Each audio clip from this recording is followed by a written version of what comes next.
Padma Bhushan award రావడానికి ఇవే అర్హతలా బాలకృష్ణ గారికంటే కాదు.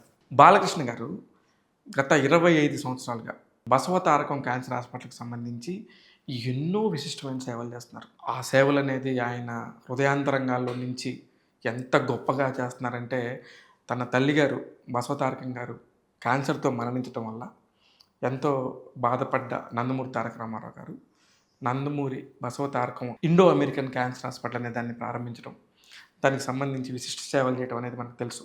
కానీ బాలకృష్ణ గారు వచ్చినప్పటి నుంచి కూడా, దానికి చైర్మన్‌గా వ్యవహరిస్తున్నప్పటి నుంచి కూడా ఎంతో గొప్ప టెక్నాలజీని, డాక్టర్స్‌ని, వాళ్ళకి సంబంధించిన ఫండ్స్‌ని కలెక్ట్ చేసి ఎంతోమందికి ఇతోధికంగా ఉపయోగపడుతున్నారు. ఇకపోతే రాజకీయంగా హిందూపురం శాసనసభ నుంచి 3 సార్లుగా ఎమ్మెల్యేగా ఎన్నికయ్యారు. ఎటువంటి పార్టీ సంబంధించిన నాకివి కావాలి, అవి కావాలి అని అనకపోవటం, చిన్న పిల్లాడిలాగా ఉండటం, వ్యక్తిత్వం ఎంత గొప్ప వ్యక్తిత్వం అంటే తనకు అప్పుడు ఏమనిపిస్తే అది చేస్తారు.